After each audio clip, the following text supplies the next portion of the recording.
నమస్కారం G24 news కు స్వాగతం. ముందుగా ముఖ్యాంశాలు.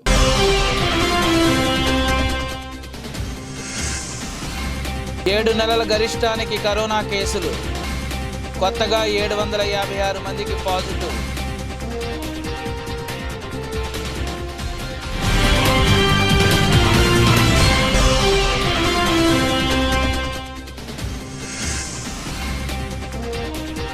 జేడీయూ చీఫ్గా నితీష్ కుమార్. జేడీయూ చీఫ్ పదవి నుండి లలన్ సింగ్ తప్పించే ప్రయత్నం.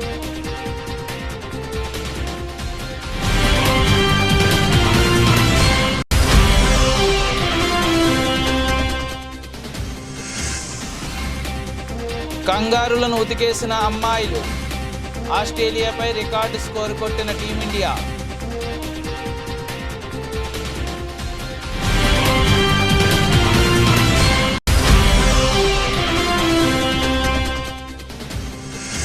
రోహిత్ రెడ్డిపై అసత్య విమర్శలు చేస్తే ఖబర్దార్. జిల్లా గ్రంథాలయ చైర్మన్ రాజుగౌడ్ మండిపాటు.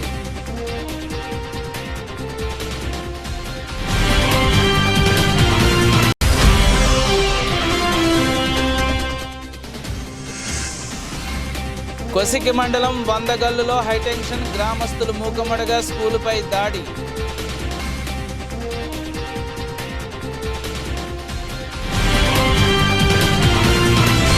దుబాయ్ నుండి 303 మంది భారతీయులు ప్రయాణికులతో మధ్య అమెరికాలోని నికార్సాగాకు వెళ్తున్న విమానాన్ని మానవ అక్రమ రవాణా అనుమానంతో ఫ్రాన్స్లో అధికారులు తమ అధీనంలోకి తీసుకున్నారు. ఈ మేరకు గుర్తు తెలియని వ్యక్తుల నుంచి అందిన సమాచారంతో ఇంధన రీఫిల్లింగ్ కోసం వట్రీ ఎయిర్పోర్ట్లో దిగిన విమానాన్ని అధికారులు నిర్బంధించారని పారిస్ పబ్లిక్ ప్రాసిక్యూటర్ కార్యాలయం శుక్రవారం పేర్కొంది. భారత్లో కరోనా వైరస్ కేసులు క్రమంగా పెరుగుతున్నాయి. శుక్రవారం ఉదయం 8 గంటల నుండి శనివారం ఉదయం 8 గంటల వరకు 24 గంటల వ్యవధిలో కొత్తగా 756 కేసులు బయటపడ్డాయి. తాజా కేసులతో దేశంలో యాక్టివ్ కేసుల సంఖ్య 3420కి పెరిగింది. గత 7 నెలల్లో కేసుల సంఖ్య ఇంతగా చేరడం ఇదే తొలిసారి. ప్రస్తుతం దేశంలో కరోనా కేసులు మళ్లీ పెరగడానికి కొత్త వేరియంట్ JN1 కారణమని తెలుస్తోంది. జనతాదళ్ యునైటెడ్ పార్టీ చీఫ్గా మళ్లీ బీహార్ సీఎం నితిన్ కుమార్ బాధ్యతలు తీసుకునే అవకాశాలు ఉన్నాయి. ప్రస్తుతం జేడీయూ చీఫ్గా రాజీవ్ రంజన్ సింగ్ అలియాస్ లలన్ సింగ్ ఉన్నారు. అయితే ఆయన్ను ఆ పదవి నుండి తప్పించేందుకు నితిన్ యోచిస్తున్నట్లు తెలుస్తోంది.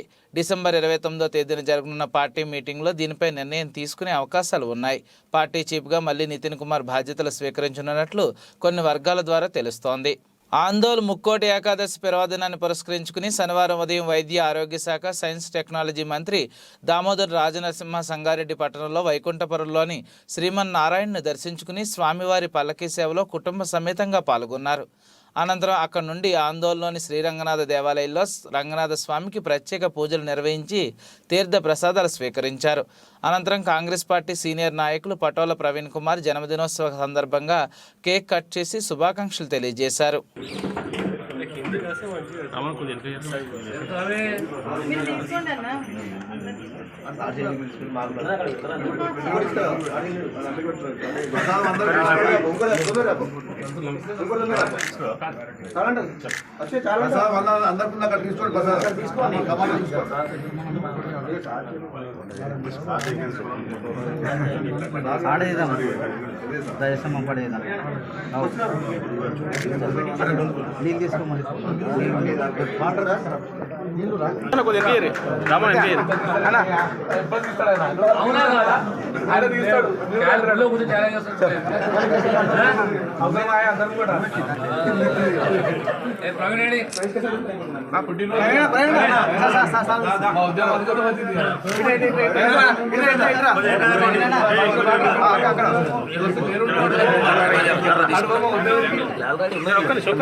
కాజీపేటలోని South Central Railway employees Sangh కార్యాలయంలో సంఘ్ 2వ డివిజన్ కౌన్సిల్ సమావేశాలు 2వ రోజు కొనసాగాయి. ఈ కార్యక్రమంలో 2వ రోజు సంఘ్ జోనల్ నాయకులు అసిస్టెంట్ జనరల్ సెక్రటరీ అయిన భరణి భానుప్రసాద్ ముఖ్య అతిథిగా పాల్గొన్నారు. భరణి మాట్లాడుతూ రానున్న రోజుల్లో ఎన్వీఎస్ను రద్దు కోసం చేసే ఉద్యమ కార్యాచరణ తెలియజేశారు.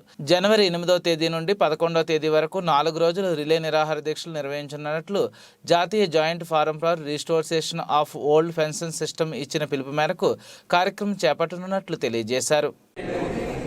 దీంట్లో ముఖ్యంగా ఈరోజు చర్చించినటువంటి విషయాలు ఏంటంటే వీళ్ళకు దిశానిర్దేశం చేసింది ఏంటంటే జనవరి 8వ తేదీ నుండి జనవరి 11వ తేదీ వరకు రిలే హంగర్ ఫాస్ట్ రిలే నిరాహార దీక్ష చేయాలి అని చెప్పి డిసైడ్ చేశాము.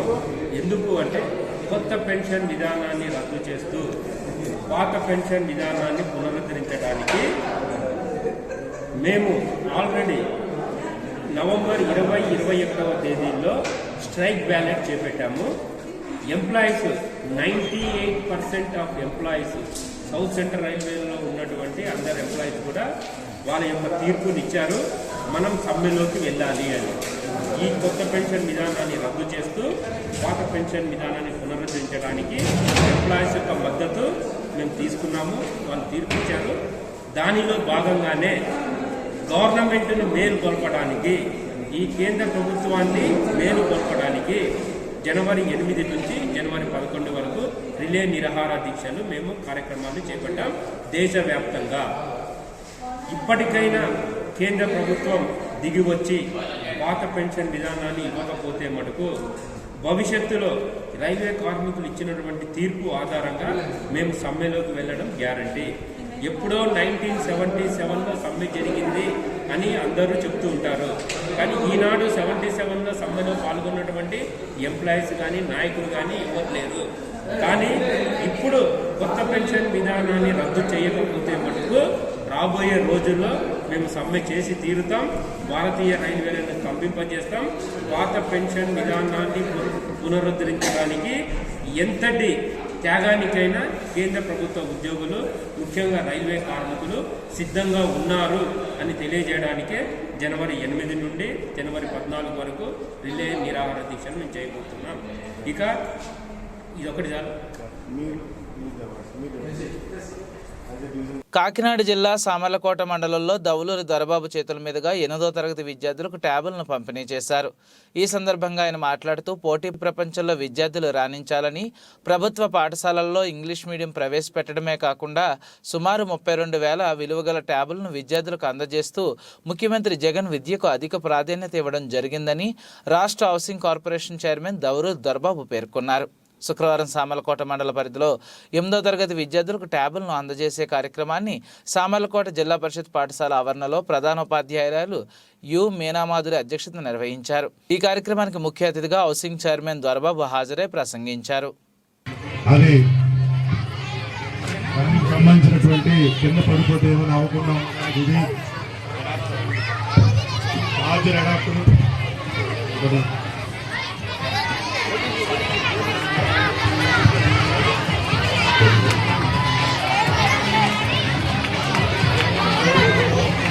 ఏదైనా సరే ట్రాన్స్ఫర్ చేసుకోవాలన్నా దీంట్లో ఏమైనా కావాలంటే యూఎస్పీ లెవెల్లో ఉన్నటువంటి ఓటీపీ కూడా ఈరోజు ప్రతి ఒక్కరు కూడా ఇవ్వడం జరుగుతూ ఉంది. మీ అందరికీ మరొకసారి పిల్లలందరూ కూడా దీన్ని మంచిగా వాడుకుని మళ్ళా మనం మంచిగా వాడుకుని ఇంత వలన ఉపయోగపడాలని మీ అందరూ కూడా మరొకసారి తెలియజేసుకుంటూ సెలవు తీసుకుంటాం. రేపటి నుండి కాకినాడ రూరల్ నియోజకవర్గంలో మనమంతా కలవాలి, చంద్రన్నకు అండగా నిలవాలనే కార్యక్రమం ప్రారంభం. పార్టీ ఆదేశాలకు అనుగుణంగా పనిచేస్తాం. కాకినాడ రూరల్ టికెట్ మాకు ఇస్తే పోటీ చేస్తాం. జనసేన టీడీపీ అలయన్స్లో టికెట్ ఎవరికి ఇచ్చినా వారితో కలిసి ప్రయాణం చేస్తామని టీడీపీ మాజీ ఎమ్మెల్యే పిల్లి అనంతలక్ష్మి, టీడీపీ రాష్ట్ర కార్యదర్శి పిల్లి సత్యనారాయణ అన్నారు. మరి ఆయాలే పెట్టాలి కదా, సిఐడి డిపార్ట్మెంట్ ఆయాలే ఉంది. ఆయాలే మరి నడి రోడ్డు మీద ఉడి చేయమని ఒక ప్రధానమంత్రిని 9 సంవత్సరాలు ముఖ్యమంత్రిగా ఉన్న నాయకుడిని ఉరిదీయాలని అంటున్నప్పుడు వాళ్ళు ఈ సిఐడి వాళ్ళు ఏం చేశారో మరి ఒకసారి ఆలోచించుకోవాలని చెప్పి ప్రజలందరూ కూడా ఆలోచించుకోవాల్సిన టైం వచ్చింది. ఇటువంటి దౌర్భాగ్య స్థితి, ఇటువంటి అరాచకమైన పనులు, ఇటువంటి తప్పుడు కేసులు పెడుతున్నప్పుడు రేపు ప్రభుత్వం ఓటు వేయటానికి అడిగినప్పుడు ఏ విధమైన చర్య తీసుకోవాలో ప్రజలు ఆలోచించుకోవాలని చెప్పి మీ ద్వారాగా నేను మనవి చేస్తా ఉన్నా. అంతకన్నా తప్పుభూతంగా నడి రోడ్లు ఉరి తీయాలన్నదే మనిషిని హత్య చేయాలని సంబంధించిన కార్యకర్తలకు హెచ్చరిక చేశాడు. ఈయనేమన్నాడో, ఎవరెవరు అధికారులు ప్రభుత్వానికి వ్యతిరేకంగా, ప్రభుత్వ నియమ నిబంధనలకు ఒడబడకుండా వ్యతిరేకంగా మాకు వ్యతిరేకంగా చేశారు, ఆ బుక్లన్నీ మా దగ్గర, వాళ్ళ పేర్లన్నీ ఈ రెడ్ బుక్లో ఉన్నాయి. ఈ రెడ్ బుక్లోకి వచ్చాక మేము చూసుకుంటాం. అవసరమైనప్పుడు ఈ లోపల మీ ప్రవర్తన మార్చుకుంటే అభ్యంతరం లేదన్న సూచనలు ఇచ్చే విధంగా మాట్లాడటం జరిగింది. మరి దానికి దీనికి ఎంత వ్యత్యాసం ఉందో ఇవాళ కేసు పెట్టి అరెస్ట్ చేయమని చెప్పారు. అది ఎంతవరకు సమంజసమో చూడండి. ఇటువంటి పరిస్థితుల్లో ఈ ప్రభుత్వం చేస్తున్న పెట్టుతున్న తప్పుడు కేసులు, చంద్రబాబు నాయుడు గారి కేసు అవ్వచ్చు, రకరకాల రింగ్ రోడ్ అలైన్మెంట్ కేసు, రకరకాల కేసులు ఉన్నాయి, రకరకాలు ఉన్నాయి. ఎప్పుడున్నా ఈ 4 సంవత్సరాలు 7 నెలల్లో ఎప్పుడు కూడా జ్ఞాపకం రాని కేసులన్నీ కూడా ఇవాళ జ్ఞాపకం వచ్చి ఒకదాని తర్వాత ఆయన జైల్లో ఉండగానే అనేక రకమైన కేసులు పెట్టడం జరిగింది. ఆయన ఉద్దేశం ఏంటంటే ఇవన్నీ పోగేసుకుని ఉంచి ఆఖరికి ఈయన జైల్లో ఉంటే మనం విచ్చలవిడిగా తప్పుడు విధానంతో, తప్పుడు ఓటర్ లిస్టులతోటి, తప్పుడు సిస్టమ్స్ తోటి మనం నెగ్గొచ్చు, మళ్ళీ ముఖ్యమంత్రి అవ్వచ్చు, ఈయన బయట ఉంటే దోపి సాగదు అనే ఉద్దేశం మీద ఈయన ఈ కార్యక్రమం చేసి కేసులన్నీ ఒకదాని మీద ఒకటి పెడుతున్నాయి. ప్రజాస్వామ్య దేశం ఇది, ప్రజాస్వామ్య రాష్ట్రం. ఇక రాష్ట్రంలో ప్రజలు ఎన్నుకుంటారు. ఇక్కడ ఎన్ని వేల కోట్ల రూపాయలు ఖర్చు పెట్టినా, ఎన్ని రకాల లూటీలు చేసినా ప్రజలను వాళ్ళు ఎగుటేసేటప్పుడు చెయ్యట్టి వేయించుకోవడం కుదరదు. ఈ ప్రజాస్వామ్యంలో ఈవీఎంలో తప్పుడు స్టేట్మెంట్లు ఇచ్చి ముఖ్యమంత్రి అవుదామన్నది తప్పు. తప్పనిసరిగా ప్రజల గుణపాఠం చెబుతారు. దానికి తగ్గట్టుగా మా కార్యకర్తలందరూ ఇక్కడి నుంచి ఈ 100 రోజులు కూడా రాత్రింబగళ్ళు ప్రజలను ఇన్స్పైర్ చేయడానికి ఏ విధమైన కార్యక్రమాలు చేయాలో ఆ విధమైన కార్యక్రమాలు చేసి బూత్ లెవెల్లో management, booth level water management వరకు, బూత్కి వెళ్ళే వరకు కూడా మా కార్యక్రమం మేము చేయడానికి రేపు ఎల్లుంట్లో. మాల మహానాడు వ్యవస్థాపక అధ్యక్షులు స్వర్గీయ పివి రావు చేసిన సేవలు చిరస్మరణీయమని తెలంగాణ మాల మహానాడు రాష్ట్ర అధ్యక్షులు మంత్రి నరసింహయ్య కొనియాడారు. తెలంగాణ చౌరస్తాలో ఏర్పాటు చేసిన పివి రావు వర్ధంతి కార్యక్రమానికి ముఖ్య అతిథిగా హాజరై ఆ మహనీయుని చిత్రపటానికి పూలమాలలు వేసి ఘనంగా నివాళులర్పించారు. ఈ సందర్భంగా రాష్ట్ర అధ్యక్షులు మంత్రి నరసింహయ్య ముఖ్య నాయకులు కలిసి మాట్లాడారు. పూలమాలలు వేసి జ్యోతి ప్రజ్వలన చేసి ఘనంగా నివాళులర్పించడం జరిగింది. స్వర్గీయ పివి రావు గారు మాలమౌనాన్ని స్థాపించి ఎస్సీ వర్గీకరణ వ్యతిరేక పోరాటం చేసి దళితుల ఐక్యత కోసం కృషి చేసినటువంటి గొప్ప నాయకుడు స్వర్గీయ పివి రావు గారు. ఆనాడు చంద్రబాబు నాయుడు ఎస్సీ వర్గీకరణ చేసి దళితులను విచ్ఛిన్నం చేయాలని ఓటు బ్యాంకు రాజకీయాలు చేస్తే సుప్రీంకోర్టు ద్వారా ఇది ఎస్సీ వర్గీకరణ చెల్లదు, ఇది రాజ్యాంగ విరుద్ధం, ఇది ఎస్సీ వర్గీకరణ సాధ్యం కాదని తేల్చి చెప్పినటువంటి గొప్ప నాయకుడు స్వర్గీయ పివి రావు గారు. ఆయన అంబేద్కర్ ఆలోచన విధానంతో, అంబేద్కర్ ఆశయాలను సాధించాలనే లక్ష్యంతోన తన ఉద్యోగాన్ని సైతం త్యాగం చేసి మాలమానాలు స్థాపించి ఎస్సీ ఎస్టీ బీసీ మైనార్టీలను ఏకం చేసి ఈ దేశంలో బహుజన రాజ్యం రావాలి, బహుజనులకు కూడా రాజ్యాధికారం రావాలని ఒక లక్ష్యంతోన ఎస్సీ వర్గీకరణకు వ్యతిరేకంగా ఎస్సీ ఎస్టీలు కలిసింటే బీసీలను కలుపుకపోయి రాజ్యాధికారం సాధించవచ్చు అనే ఒక లక్ష్యంతోన పనిచేసినటువంటి మహానుభావుడు స్వర్గీయ పివి రావు గారు. ఆయన తుది శ్వాస ఇచ్చే వరకు కూడా తన ప్రాణాలను త్యాగం చేసి ఒక ఐఏఎస్ ఉద్యోగాన్ని త్యాగం చేసి తన కుటుంబాన్ని త్యాగం చేసి, ఆ రోజు డాక్టర్ బాబాసాహెబ్ అంబేద్కర్ గారు కూడా తన కుటుంబాన్ని ఏ విధంగా త్యాగం చేశారో ఈయన కూడా తన కుటుంబాన్ని త్యాగం చేసి, తన ఉద్యోగాన్ని త్యాగం చేసి, తన తుది శ్వాస వరకు కూడా తన ప్రాణాలను సైతం లెక్క చేయకుండా ప్రాణాలు ఇడిచే వరకు కూడా ఎస్సీ వర్గీకరణకు వ్యతిరేకంగా పోరాటం చేసి దళితుల ఐక్యత కోసం ఉద్యమించినటువంటి మహా ఉద్యమ నేత. ఆయన ఆశయాలను తెలంగాణ మాలమానాడు తూచ తప్పకుండా పాటిస్తూ ఆయన చేసిన సేవలు చిరస్మరణీయమని ఈ సందర్భంగా మేము తెలియజేస్తాం. ఖచ్చితంగా పివి రావు గారి ఆలోచన విధానంతో అంబేద్కర్ గారి ఆశయ సాధన కోసం నిరంతరం తెలంగాణ మాలమానాడు పనిచేస్తుందని ఈ సందర్భంగా తెలియజేస్తూ ఆ మహనీయుల అడుగుజాడల్లో ఖచ్చితంగా ప్రతి ఒక్కరు కూడా ముందుకు నడవాలని ఈ సందర్భంగా పిలుపునిస్తా ఉన్నాం. జై భీమ్, జై మాల, జై తెలంగాణ. తాండూరు మాజీ ఎమ్మెల్యే రోహిత్ రెడ్డిని విమర్శించే స్థాయి కాంగ్రెస్ నాయకులకు లేదని, రోహిత్ రెడ్డిపై అసత్య విమర్శలు చేస్తే ఖబర్దారని జిల్లా గ్రంథాలయ చైర్మన్ రాజ్గౌడ్ అన్నారు. శుక్రవారం తాండూరు పట్టణంలోని ఎమ్మెల్యే నివాసంలో జిల్లా గ్రంథాలయ సంస్థ chairman Rajgoud, market committee chairperson వీణ, మున్సిపల్ వైస్ చైర్పర్సన్ దీప, నాయకులు నరసింహులు, శ్రీనివాసచారి, వెంకటరెడ్డి, రవీందర్ రెడ్డి, ఫ్లోర్ లీడర్ శోభారాణి తదితరులు మీడియాతో మాట్లాడుతూ కాంగ్రెస్ నేతలు చేసిన విమర్శలను ఖండించారు.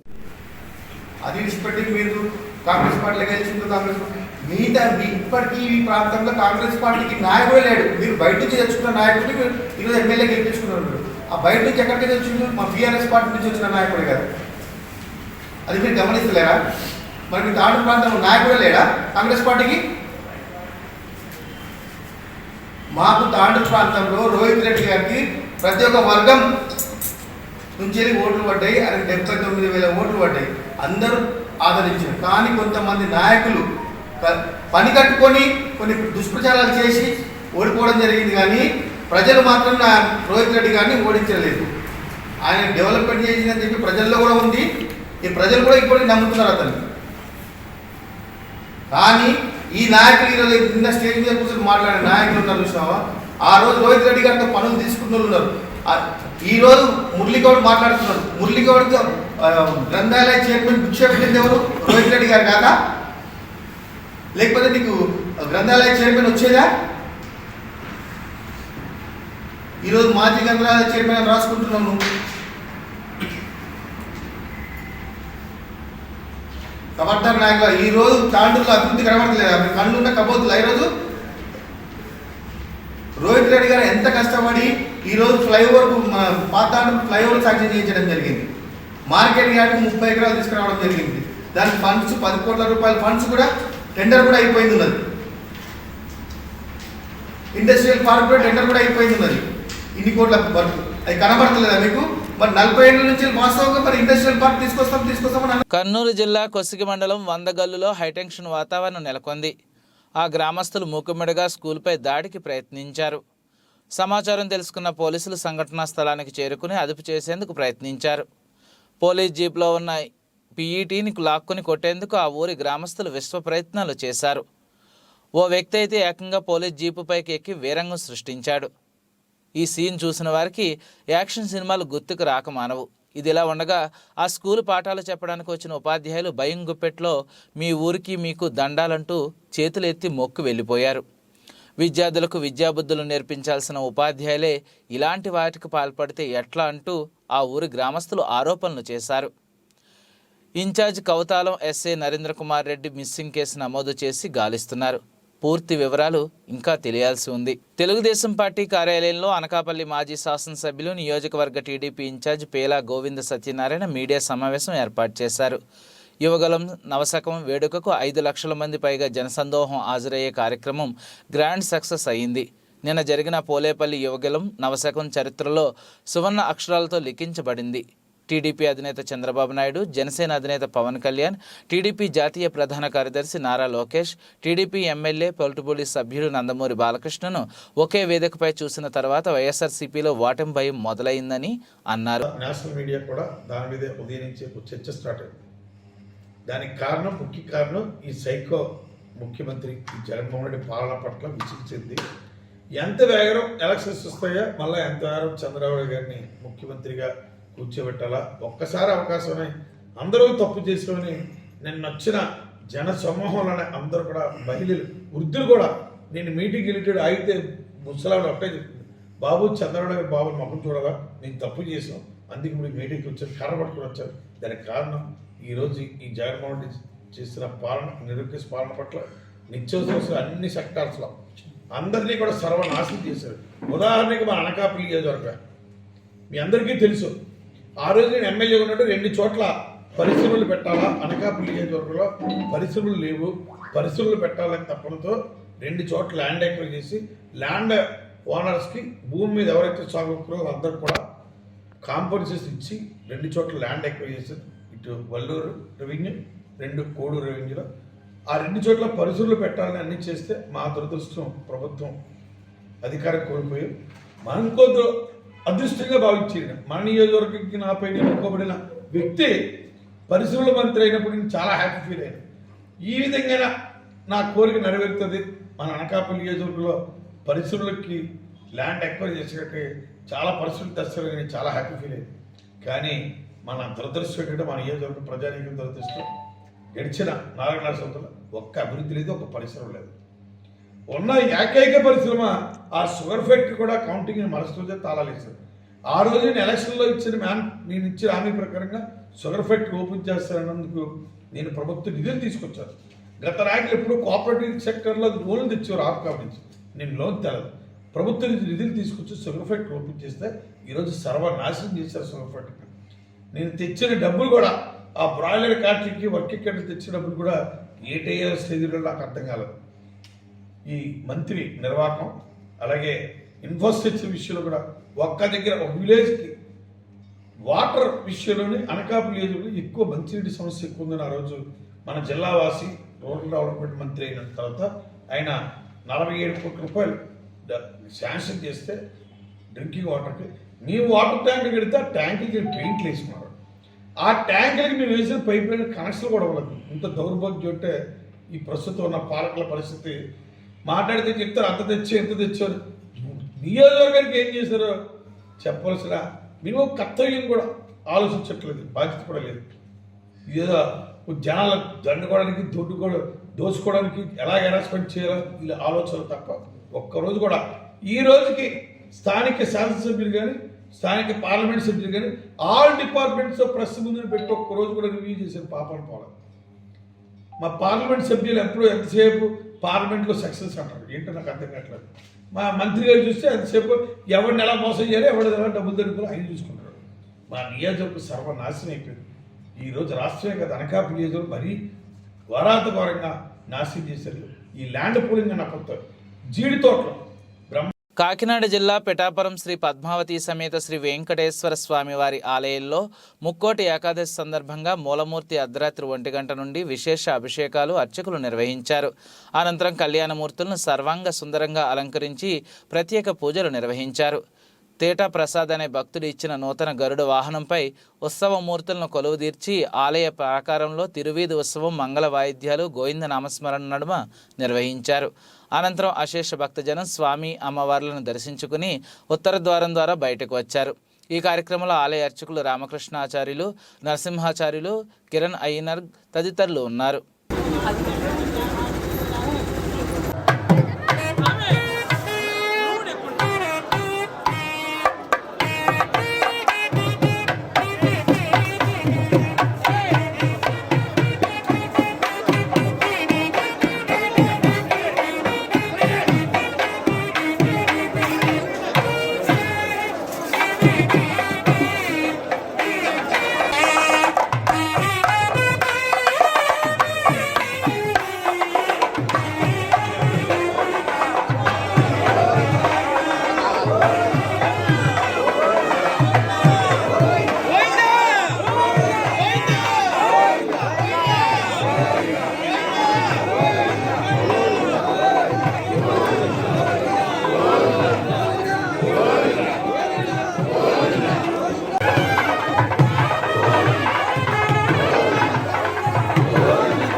శీతాకాల విడిది కోసం హైదరాబాద్ వచ్చిన రాష్ట్రపతి ద్రౌపది ముర్ముకు తేనేటి విందు ఇచ్చారు.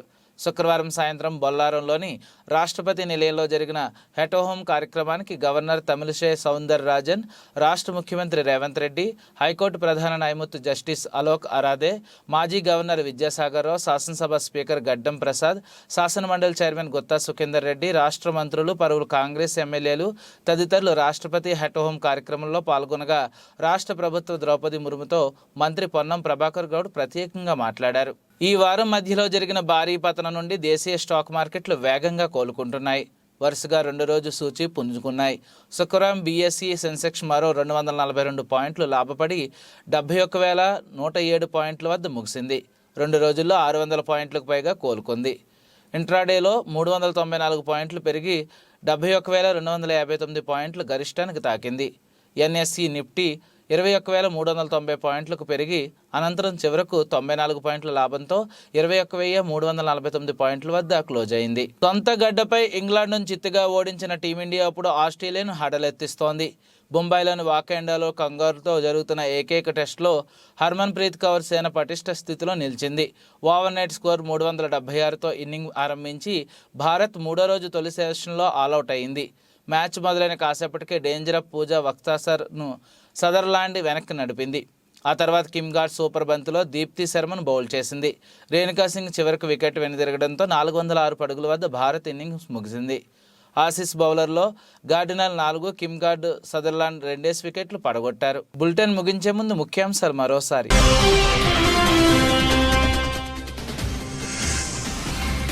7 నెలల గరిష్టానికి కరోనా కేసులు, కొత్తగా 756 మందికి పాజిటివ్.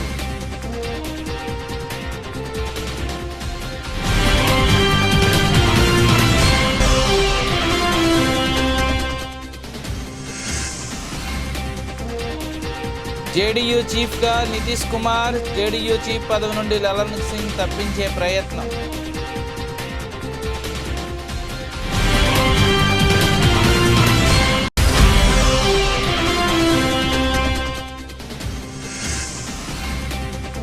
కంగారులను ఉతికేసిన అమ్మాయిలు, ఆస్ట్రేలియాపై రికార్డు స్కోరు కొట్టిన టీమిండియా.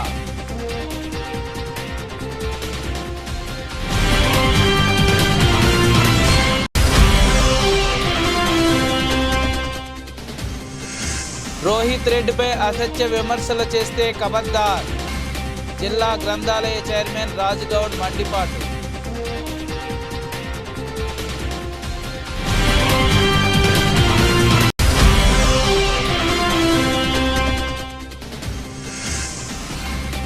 కొసికి మండలం వందగల్లులో హైటెన్షన్, గ్రామస్తులు మూకమడగా స్కూలుపై దాడి.